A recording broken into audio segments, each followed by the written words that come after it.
Hello everyone, আমি Sneha. Welcome back to my new mini blog.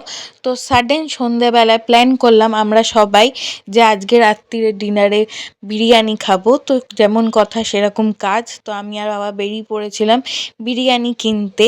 আমরা প্রথমে গিয়েছিলাম কাপার দিকে, কারণ ওদিককার ওখানে আলপনা বিরিয়ানি বলে একটা বিরিয়ানির দোকান রয়েছে, যেখান থেকে আমরা প্রায় দিনই খাই যখন লোকালে আমরা কোথাও থেকে বিরিয়ানি কিনে খাই। তো ওই দোকানে বিরিয়ানি প্রচণ্ড ফ্রেশও হয়, দারুণ টেস্টও হয়। অন্য দিন কোনো দিন তোমাদের সাথে শেয়ার করে দেবো ওই দোকানের বিরিয়ানি সম্বন্ধে। তো সেখানে পাইনি সেদিনকে।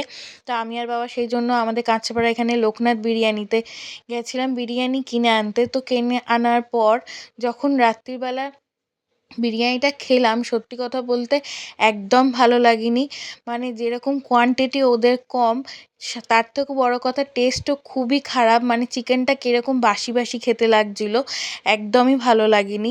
তোমরা যারা যারা এই দোকানে বিরিয়ানি খাওনি এখনও, আমি সাজেস্ট করবো খেও না, একদমই ভালো না সত্যি কথা বলতে গেলে। আবার সবার টেস্ট তো সমান হয়ও না। আমার তো পার্সোনালি একদমই ভালো লাগেনি, কার কীরকম লাগে জানি না, কিন্তু আমি কোনো দিন কাউকে রেকমেন্ড করব না এই দোকানে বিরিয়ানি কিনে খেতে। মানে এই দোকান থেকে বিরিয়ানি কিনে খাওয়া মানে পুরো পয়সাটা জলে ফেলে দেওয়া। আমার একদম ভালো লাগেনি। আর ভিডিওটা শেষ অবধি দেখে নিও, ভালো লাগলে অবশ্যই একটা লাইক করে দিও, কমেন্টস করে দিও, আর অনেক অনেক ভালোবাসা দিয়ে পাশে থেকো। আর রাত্রিরে খাওয়া দাওয়াটা সব থেকে বেশি খারাপ লেগেছিলো সেদিনকে। আমি শুধু না, আমাদের বাড়ির প্রত্যেকটা মানুষেরই একজনেরও এই বিরিয়ানিটা খেতে ভালো লাগেনি। মানে খুবই খারাপ ছিল, মানে বলে বোঝাতে পারবো না, এত খারাপ জিনিস কোনো দিনও খাইনি।